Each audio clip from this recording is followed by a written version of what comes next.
Nous sommes dans le site eschatologie.free.fr dans une série de leçons concernant la vie après la mort. Et je voudrais aborder la question de la communion des saints, telle que la voit l'Église catholique, la question de la prière qu'on adresse aux saints du ciel, qui sont des anges, mais aussi les âmes de certains qui sont morts et qui ne sont pas encore ressuscités, sans compter les personnes, les deux personnes qui, elles, sont ressuscitées, à savoir le Christ qui est Dieu et la Vierge Marie, qui n'est qu'une humaine simple.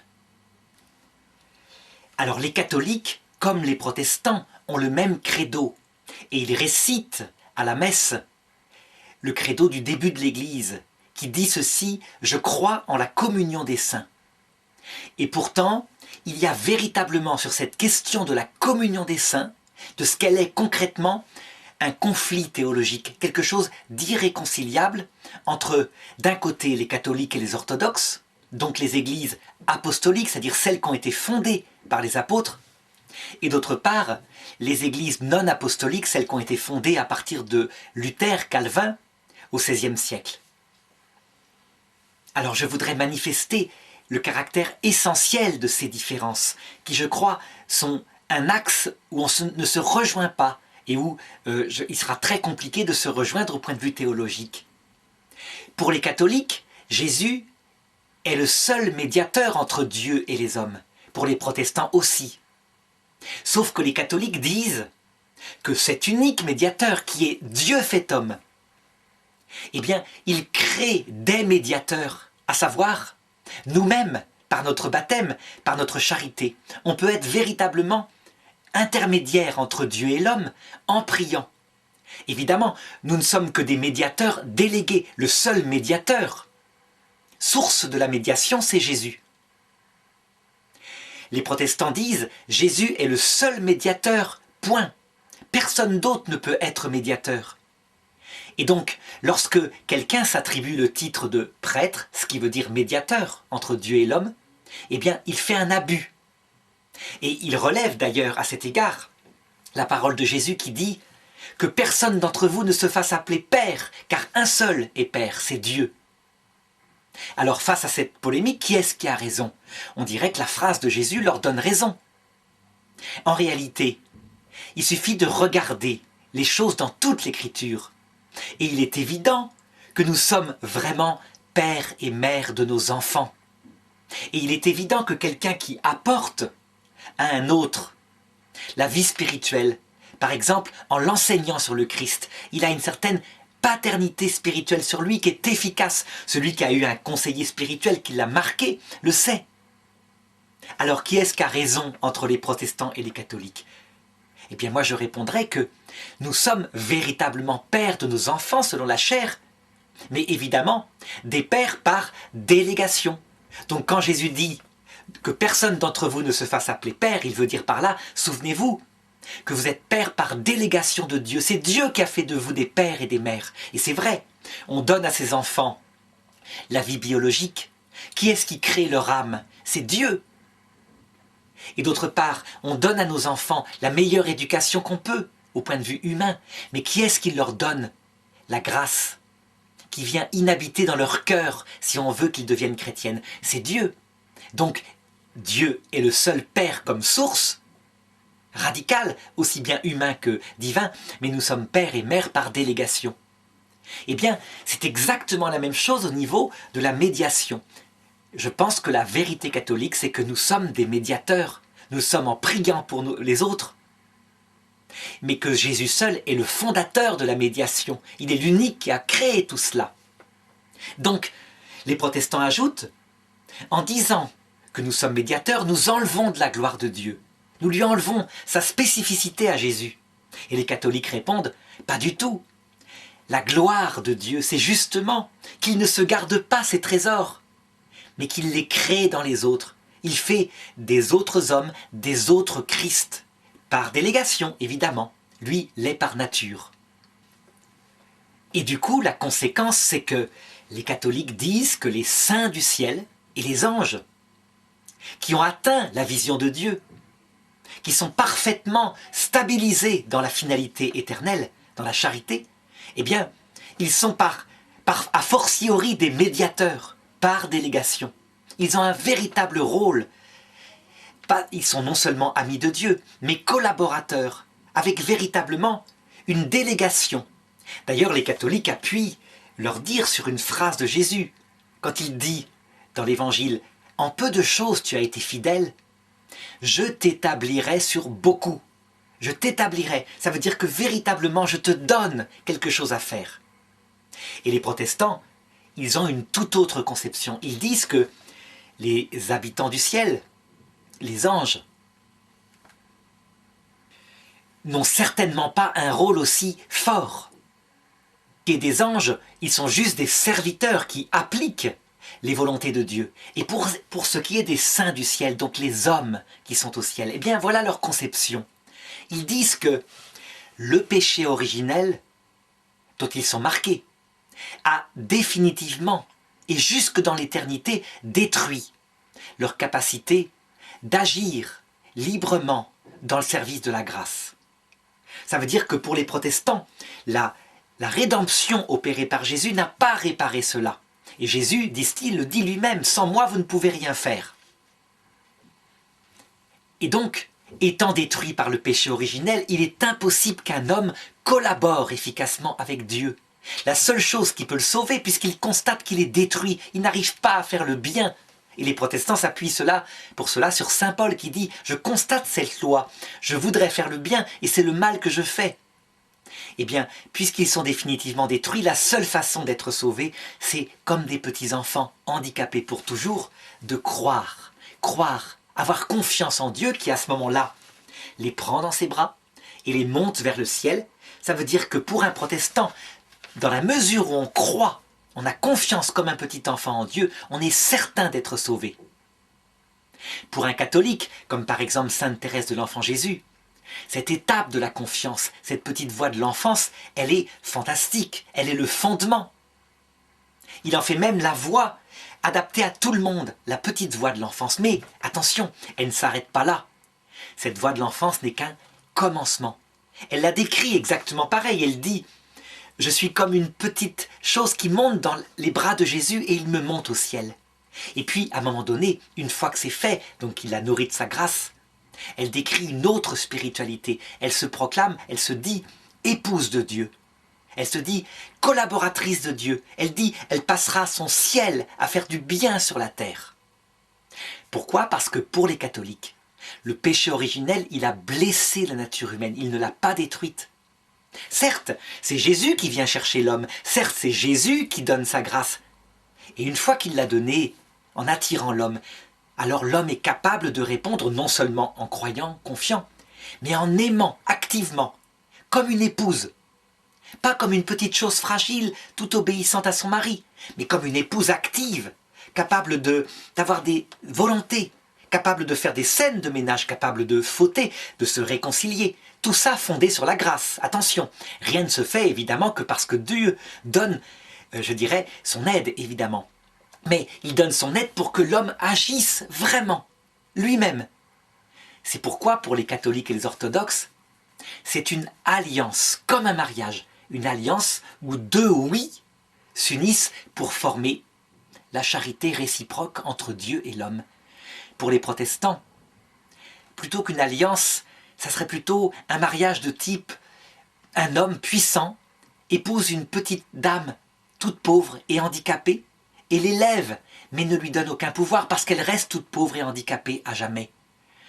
Donc c'est plutôt Dieu seul qui fait une alliance et l'âme répond passivement par la foi. Alors les catholiques ajoutent que les conséquences du péché originel dans cette loi de faiblesse qui est en nous, elle n'est pas pour toujours.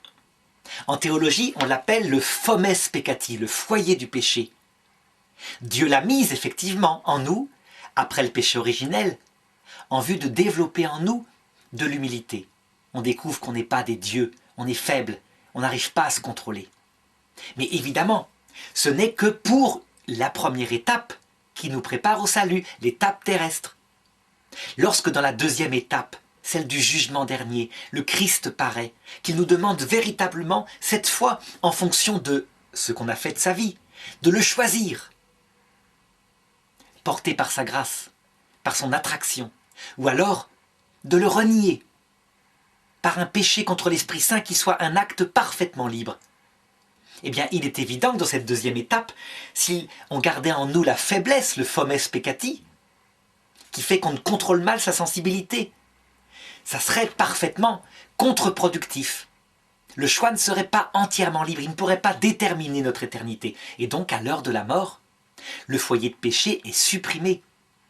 C'est très étonnant de voir comment ceux qu'approche la mort, les témoins des NDE, confirment un peu cela, comme ils disent que tout d'un coup ils éprouvent un sentiment de bien-être et de liberté absolue, sans peur. Et lorsqu'ils voient l'être de lumière, ils disent une connaissance immédiate de ce à quoi servait leur vie, de ce sur quoi ils seront jugés. Ça, c'est la disparition des conséquences du péché originel.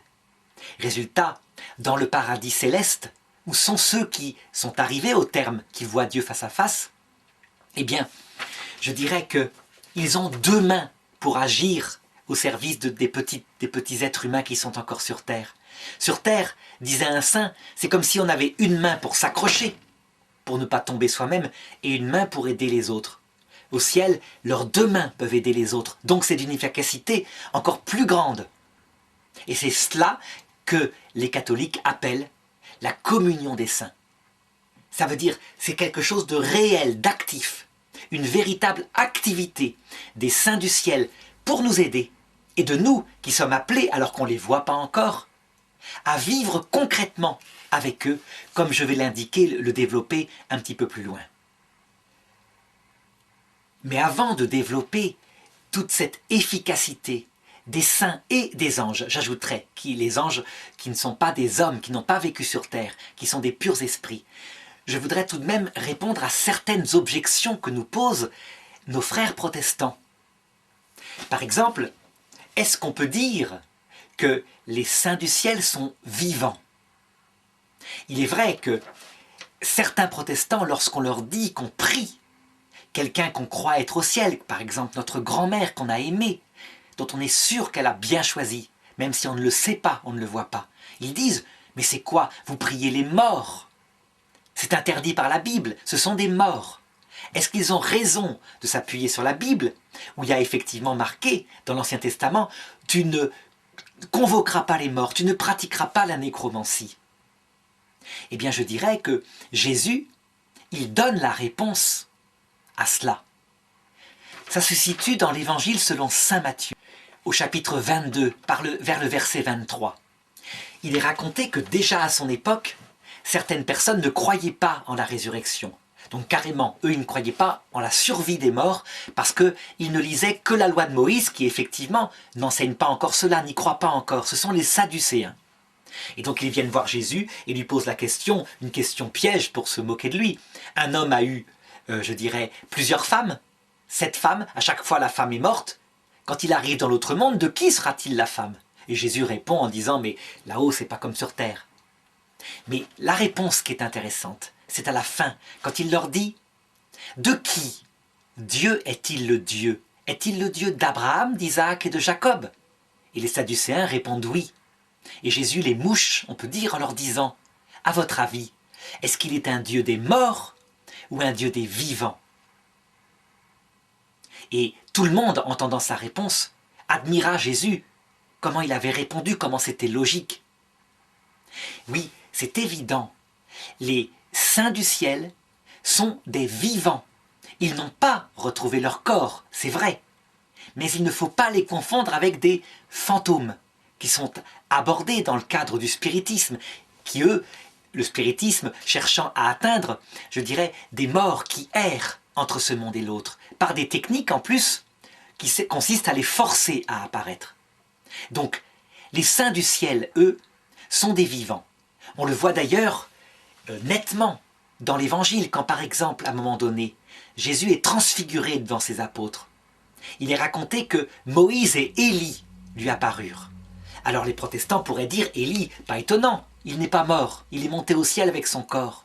Oui, mais Moïse, lui, il est mort. Et pourtant il est là, il discute avec Jésus de ce qui va lui arriver bientôt. il est vivant.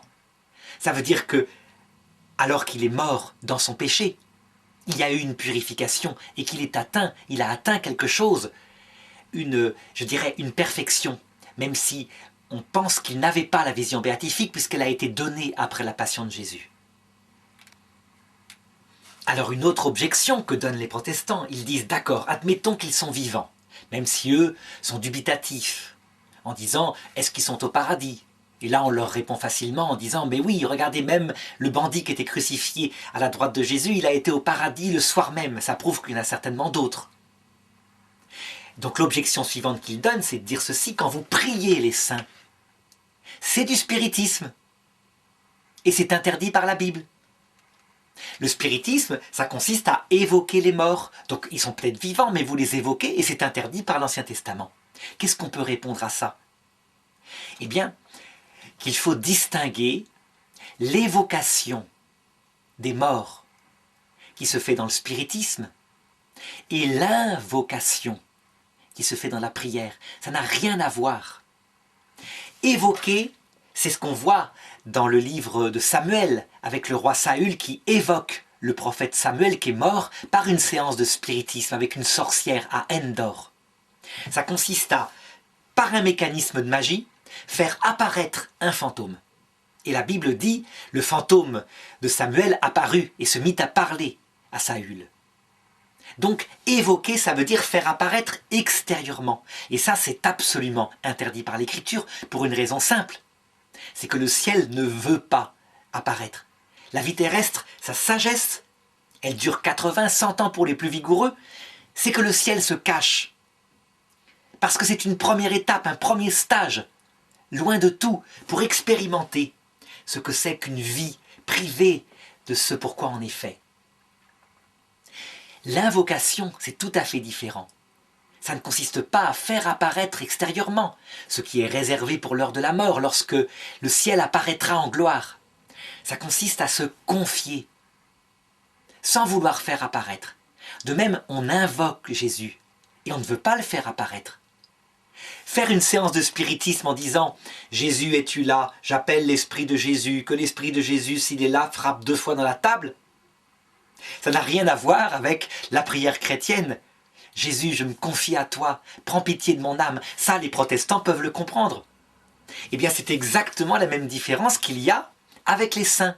Faire apparaître un saint en disant « Mamie, si tu es là, tape 2 fois dans la table ». Et prier sa grand-mère qui était une femme bonne, en disant « S'il te plaît, protège-moi, il m'arrive un souci, prie Jésus pour moi, afin que je sois aidé », ça ne consiste pas du tout en la même chose. Et donc, ça résout l'objection du spiritisme. Une autre objection de nos frères protestants consiste à dire « Lorsque vous adorez les saints, vous donnez aux saints quelque chose qui est réservé à Dieu. Et donc vous faites de l'idolâtrie. » C'est aussi parfois un reproche qui est fait par les musulmans. Parce qu'effectivement, lorsqu'ils regardent un orthodoxe particulièrement, qui prie et qui a beaucoup de gestes de dévotion, ben, ils les constatent qu'ils se prosternent devant la statue de la Vierge Marie, devant la statue des saints, Saint Casimir, etc. Qu'ils embrassent des icônes. Et donc extérieurement, ils les voient se comporter de la même façon avec une icône de Jésus.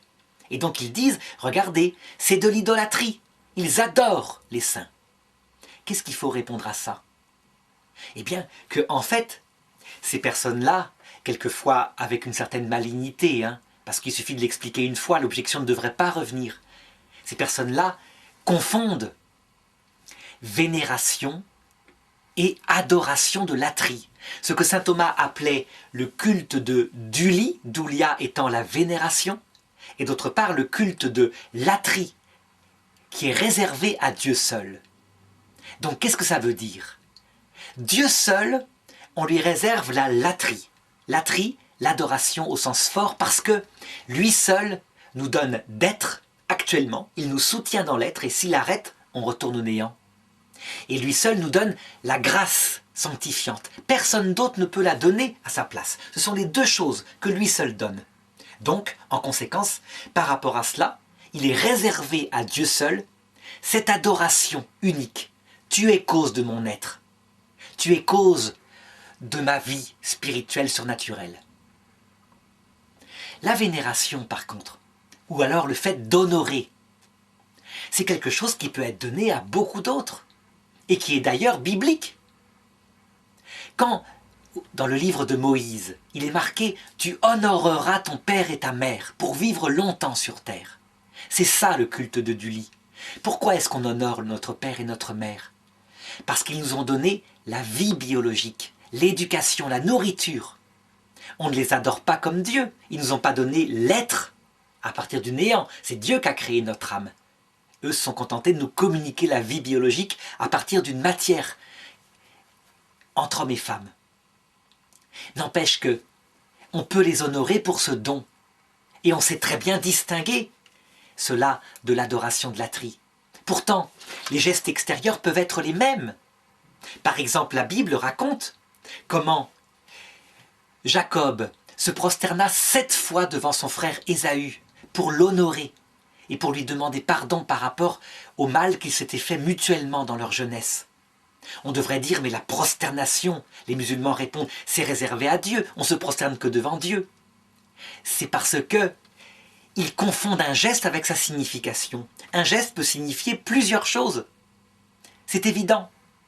Et donc, en se prosternant devant son frère, il ne l'adore pas comme Dieu. Alors évidemment, à certains moments, quand les rois étaient considérés comme des dieux, et qu'il fallait se prosterner devant eux comme des dieux, là les Juifs refusaient en disant « Je ne peux pas me prosterner devant toi, roi, parce que tu n'es qu'un homme ». Parce que le sens de cette prosternation aurait signifié effectivement l'adoration. Mais quand on comprend vraiment le sens de la prosternation des catholiques et des orthodoxes, on voit que ça n'a rien à voir avec de l'adoration, de latrie.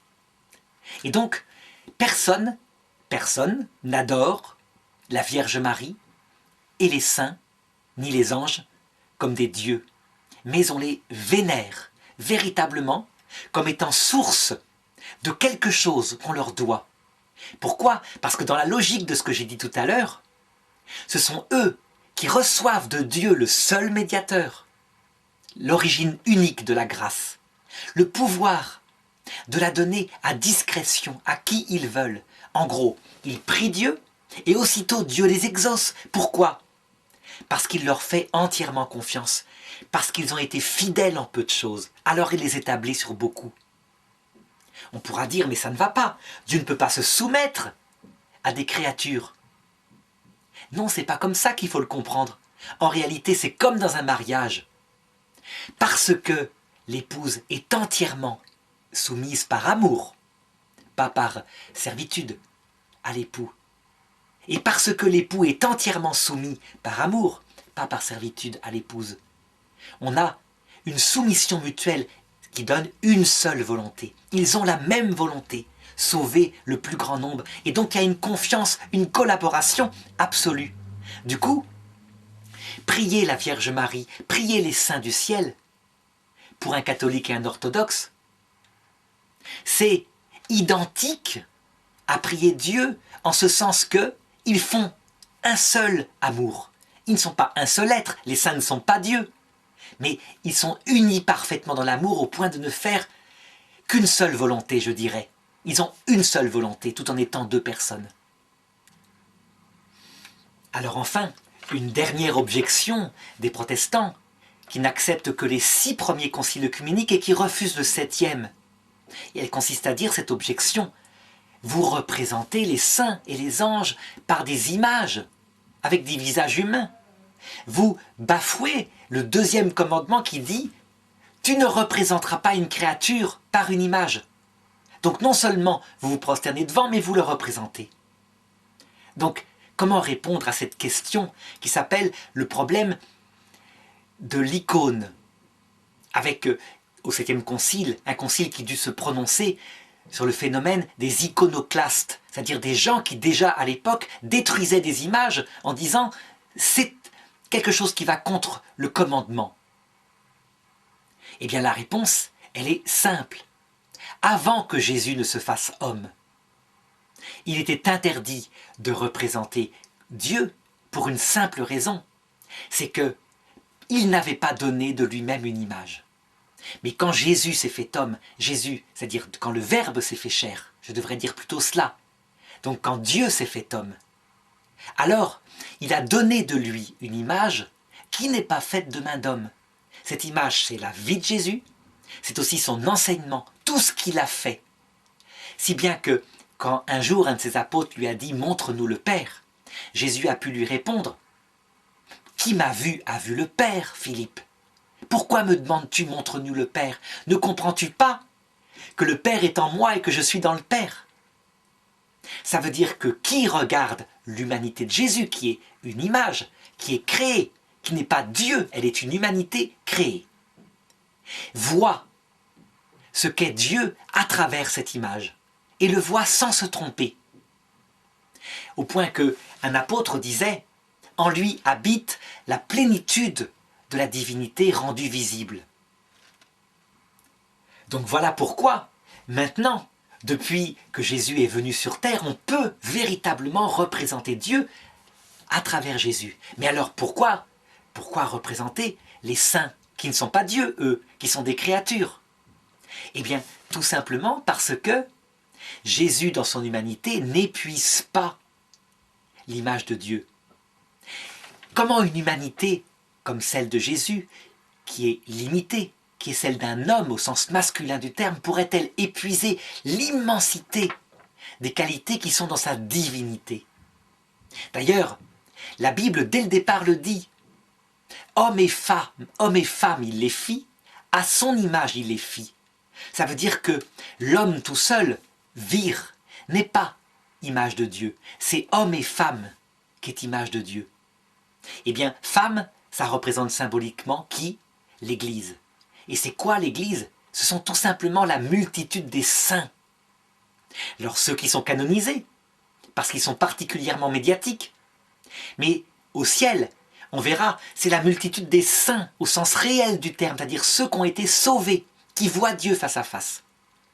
Au point que ces milliards d'hommes, chacun, comme une goutte, donne une image particulière de la divinité que Jésus ne donnait pas.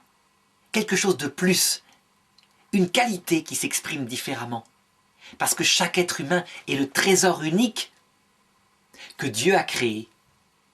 Et donc, on peut représenter les saints qui ont réalisé en eux cette image de Dieu, qui sont devenus conformes au Christ de manière particulière, parce qu'ils ajoutent quelque chose à la compréhension de Dieu. Au-dessus de tout, évidemment, il y a la Vierge Marie. La Vierge Marie, elle est la personne, disent les catholiques et les orthodoxes, qui a parfaitement réalisé ce que Dieu voulait pour son âme. Elle n'a jamais commis un péché d'orgueil, jamais commis une désobéissance. Elle a toujours été humble, elle a toujours aimé du mieux qu'elle pouvait. Eh bien, lorsqu'on regarde Dieu véritablement à travers, je dirais, des images qui sont données de lui, il faut regarder Jésus et Marie ensemble. Homme et femme, il les fit, à son image il les fit. Certainement, seul Jésus est Dieu. Marie n'est qu'une petite humaine. Mais Marie et Jésus ensemble sont image de Dieu, beaucoup plus parfaitement que Jésus tout seul. Marie, elle apporte le côté féminin de l'Esprit Saint, au point que saint Maximilien Kolbe disait « Si l'Esprit Saint avait dû se faire chair, il serait devenu Marie. » Et on voit, c'est véritablement quelque chose d'autre que Jésus. Jésus, il représente la force, la parole, l'intelligence de Dieu. Et Marie, elle représente la féminité, la douceur, le silence, l'écoute de Dieu. Yin et Yang, diraient les anciens taoïstes. Eh bien c'est vrai, c'est ça l'image de Dieu. Donc en conséquence, ce que je dis sur Marie, eh bien c'est vrai de tous les saints. Tous les saints canonisés peuvent être représentés. Et d'ailleurs, instinctivement, les catholiques le font avec leurs photos. Quand on aime quelqu'un, véritablement, qui est droit, quelqu'un qui peut être de notre famille, on garde des photos. Parce qu'on y voit dans la bonté, dans le souvenir d'une personne décédée, une image de ce qui est bien, de ce qui est beau, de ce qui est vrai, et donc une image quelque part de Dieu. Voilà pourquoi les images sont autorisées véritablement dans les églises apostoliques, catholiques et orthodoxes. Alors on le voit, tous ces préalables que je viens de donner, eh bien on voit à quel point ils sont utiles et à quel point les objections des protestants sont utiles pour préciser la foi des catholiques et des orthodoxes qui est la même là-dessus. Mais évidemment, on ne peut pas faire que répondre. Il faut maintenant aborder, indépendamment de ces polémiques, aborder exactement jusqu'où va la communion des saints, ce qu'elle est. Eh bien, on a une image, je dirais, liturgique de la puissance de cette communion avec les saints du ciel dans les litanies des saints. Ceux qui ont récité les litanies des saints ont remarqué sans doute que quand on parle de Jésus, quand on invoque le Sacré-Cœur de Jésus, quand on invoque la miséricorde de Jésus, les fidèles répondent « Ayez pitié de nous ». Pourquoi? Parce que dans les trois cas, on invoque l'unique médiateur, source de toute médiation, le seul qui crée la grâce par sa propre puissance, parce qu'il est Dieu. Et donc, on ne demande pas à Jésus de prier pour nous. Il ne prie pas pour nous, ça serait se prier lui-même. Mais il peut avoir pitié de nous, de notre misère, et véritablement nous envoyer la grâce. Quand on invoque ensuite Saint Michel Archange, Saint Raphaël Archange, Saint Gabriel Archange, quand on invoque les anges gardiens, les fidèles répondent « Veillez sur nous ». Pourquoi cette invocation de veiller sur nous? C'est parce que les saints sont des êtres particuliers qui n'ont jamais eu de corps, qui sont des purs esprits, mais qui ont hérité de Dieu une véritable puissance sur la matière. Ce sont eux qui d'ailleurs ont mis en place, avant notre création, le monde, le jardin, peu à peu, à travers l'évolution, pour le façonner. Ce sont eux qui, à travers l'évolution, c'est eux, l'ordre des vertus, dira saint Thomas d'Aquin, qui ont préparé le corps de l'homme et de la femme, que Dieu utiliserait plus tard pour en faire véritablement nous-mêmes en créant l'âme spirituelle. Et donc si on dit « veillez sur nous », c'est parce que les anges ont efficacement le pouvoir d'arrêter par exemple une voiture qui va nous écraser. Ce sont eux, ils peuvent tourner le volant quand on est en voiture, qu'on risque d'avoir un accident pour nous éviter l'accident. Ils ont efficacement un pouvoir que les saints du ciel n'ont pas, parce que leur puissance les rend capables de déplacer n'importe quel objet, sans qu'ils aient besoin d'une main, puisqu'ils n'ont pas de corps, mais uniquement la puissance de leur esprit. Quand on invoque la Vierge Marie qui a retrouvé son corps, qui est déjà ressuscité, quand on invoque les saints comme Sainte Faustine, Sainte Blandine, Saint Martin, on dit « priez pour nous ». Pourquoi? Parce que les hommes, qu'ils soient encore morts, qui n'aient pas encore ressuscité leur corps, ou déjà ressuscités comme la Vierge Marie, ne peuvent bouger naturellement un objet que par la puissance de leur propre corps. On voit bien, je peux déplacer cette télécommande, non pas par la force de mon esprit, mais parce que je la touche avec ma main. Et donc, l'efficacité technique sur un homme pour le sauver d'un danger particulièrement, eh bien, elle est peu efficace de la part des saints qui sont des pures créatures humaines. Du coup, eux, leur rôle, c'est de prier pour nous. Mais on pourrait se demander, donc il vaut mieux prier Dieu que ses anges, et il vaut mieux prier ses anges que ses saints. A priori, comme ça, dans un premier abord, on devrait répondre oui. Mais en fait, il se passe un retournement que je voudrais expliquer maintenant. Le retournement fait que, dans l'autre monde, le plus petit est le plus grand. Le plus humble, celui qui est le plus humble volontairement, par le choix de son intelligence et de sa volonté, devient le roi. Or, évidemment, pour ce qui est de Dieu, il est infiniment le plus humble. Donc il reste le roi éternel. Mais les anges, qui sont des êtres extrêmement intelligents, ne sont pas, je dirais, portés comme certains humains à l'humilité. Ils sont plutôt portés un peu comme des ingénieurs, à une action efficace. Résultat, par rapport à ce critère qui s'appelle l'humilité et l'amour, les anges se sont, dès le départ de leur création, quand ils ont compris le projet de Dieu, ils se sont rendus compte que certains humains iraient bien plus loin qu'eux. Parce que les humains, avec leur fragilité, avec leur capacité à donner la vie, à mourir aussi en donnant la vie, avec leur intelligence limitée, certes, seraient moins brillants intellectuellement, mais seraient plus disposés à tout sacrifier par amour et en sachant qu'ils sont tout petits. C'est d'ailleurs cette compréhension-là qui provoqua la révolte de certains anges, dont Lucifer, parce qu'il se rendit compte que, plus que les hommes encore, les femmes étaient disposées à l'humilité et à l'amour par leur nature, qui était faite pour donner la vie, et que donc certaines femmes, qui seraient fidèles à leur nature, certainement, si c'était la logique de Dieu, seraient reines du ciel et de la terre pour l'éternité, et que eux seraient à leur service. Et du coup, ils se sont révoltés en disant « Pas question, nous ne servirons pas. Cette histoire de donner la première place aux plus petits, c'est pas digne de Dieu. Il faut donner la première place aux plus intelligents, c'est du bon sens. » Et c'est ce qu'ils veulent démontrer à Dieu depuis leur révolte. Seulement, évidemment, au moins les 2/3 des anges, dit la Bible à un endroit, est-ce que c'est un chiffre réel, on ne sait pas, c'est peut-être symbolique, ont, par intelligence et par choix, dit « Je ne vais pas me révolter contre Dieu, il sait ce qu'il fait, il est quand même Dieu », et ont accepté cette chose qui est difficile pour eux, à savoir que le plus petit devient le plus grand. Et c'est ce que Dieu a réalisé.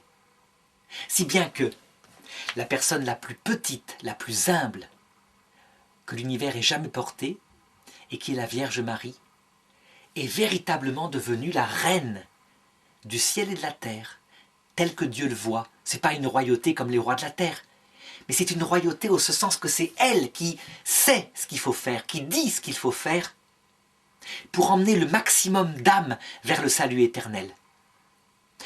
De même, les compagnes de Marie, les saintes qui au cours de l'histoire ont été comme elle, humbles et aimantes, les saints, les hommes qui ont fait la même chose, eh bien, deviennent rois du ciel et de la terre, et les anges, qui sont avec Dieu, volontairement, au moment où ces âmes arrivent au paradis, se mettent à leur service en leur disant « Avant que vous n'existiez, c'était nous qui dirigions les actions qu'il fallait faire sur les habitants de la terre pour les préparer au salut.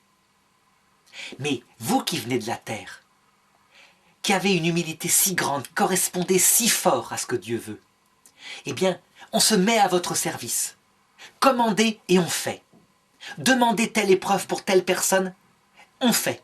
C'est vous qui savez. Vous êtes passé par là. Et donc, au fur et à mesure que les saints du ciel arrivent dans le paradis, eh bien, ils prennent la place des anges gardiens.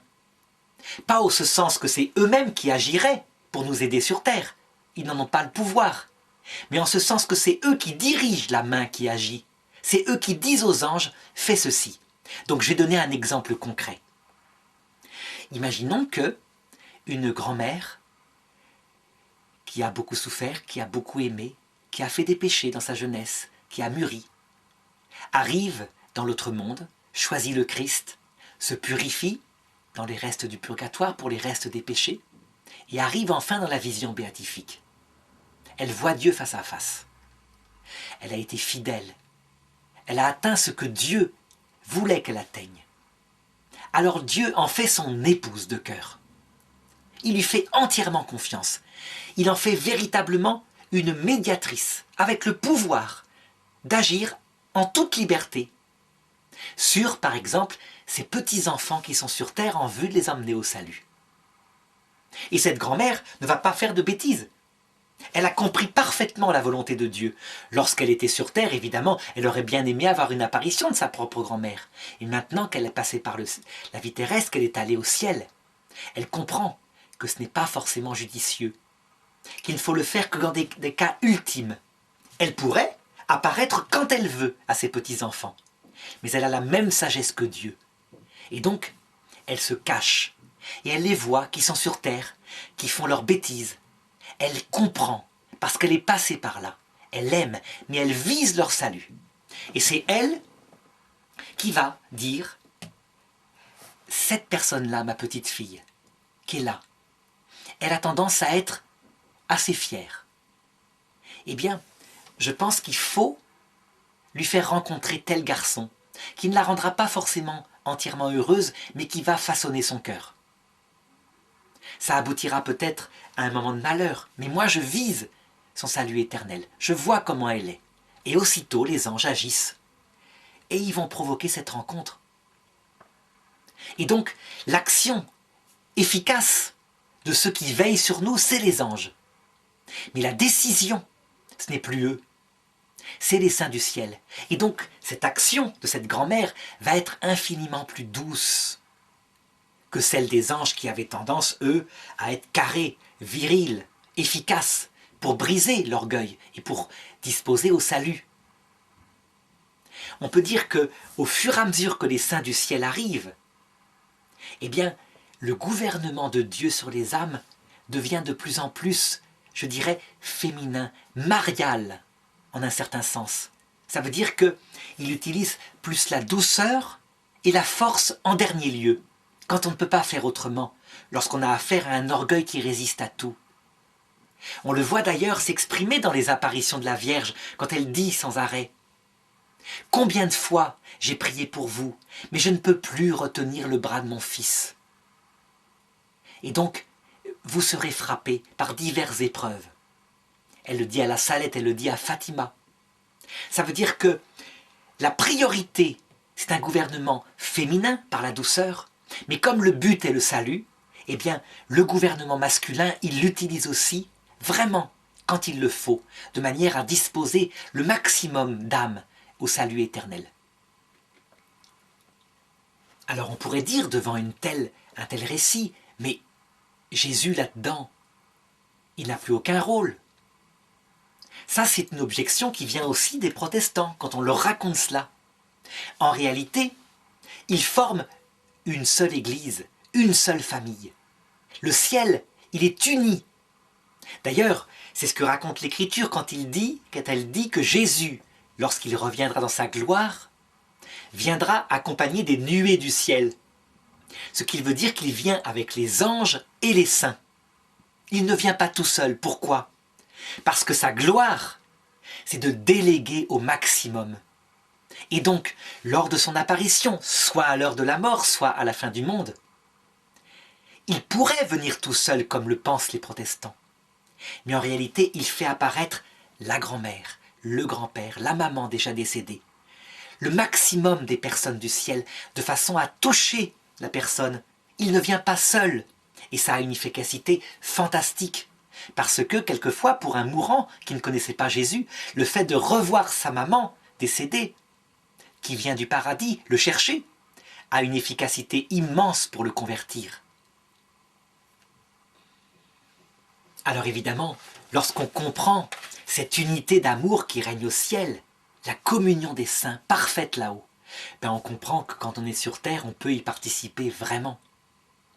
Et c'est pourquoi tous ceux qui sont catholiques et orthodoxes peuvent prier les saints et les anges. Ils n'enlèvent rien à Jésus. Les saints et les anges n'ont qu'un but, c'est les approcher de Dieu. Mais en priant les saints et les anges, en adaptant leurs prières selon leur sensibilité, eh bien, tout cela est une collaboration comme une famille pour le salut de ceux qui sont encore sur terre. Lorsqu'on prie Marie, elle répond Jésus. Lorsqu'on prie sa grand-mère, elle dirige sa petite fille vers Jésus. Elle le fera dès maintenant en disant qu'elle est vivante au maximum qu'elle peut, et elle le fera à l'heure de la mort en lui présentant Jésus. Alors voilà, je n'insiste pas, mais je montre simplement, pour terminer, pourquoi j'ai mis derrière cette image de la Sainte Famille, où on voit Joseph, Marie et Jésus. Eh bien, je crois qu'on a là véritablement une image de ce qui se passe au ciel, de ce que c'est que l'Église céleste dans son unité avec l'Église terrestre.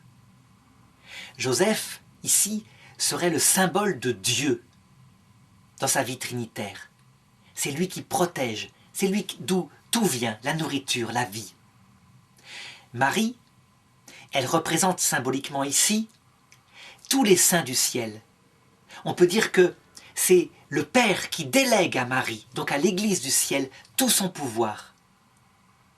Jésus, le petit enfant, qui est nourri du lait de la maman, eh bien, il représente nos personnes qui sont sur terre, qui sont encore des bébés par rapport à cette vie spirituelle, puisque on croit que la vraie vie, c'est sur terre. On est exactement comme des bébés qui, étant dans le ventre de leur mère, refuseraient de naître en disant « c'est pas possible, ça va être abominable, d'ailleurs est-ce qu'il y a quelque chose de l'autre côté? Il n'y a peut-être pas de vie après la naissance. » Et donc, on voudrait vivre éternellement dans le ventre de la terre. Et comme on est des bébés spirituellement, eh bien, l'Église du ciel, par cette volonté de Jésus qui lui donne son pouvoir, par un principe de subsidiarité, c'est-à-dire qu'il délègue, l'Église du ciel, peu à peu, avec douceur et force, façonne notre âme, la prépare pour le jour de notre naissance, lorsque nous verrons apparaître dans toute la lumière cette fois, l'Église céleste tout entière avec Dieu qui est le Père. Donc on le voit, la communion des saints, c'est l'inverse de la concurrence des saints. Loin d'être une concurrence, la gloire de chacun étant de mettre en avant l'autre, la gloire de Marie, la reine des reines, la plus humble, étant de confier à la grand-mère ses petits-enfants, étant de confier au grand-père qui est au paradis, son petit-fils, qui fait les mêmes bêtises que lui lorsqu'il était jeune militaire, pour que, peu à peu, il l'entraîne vers le salut.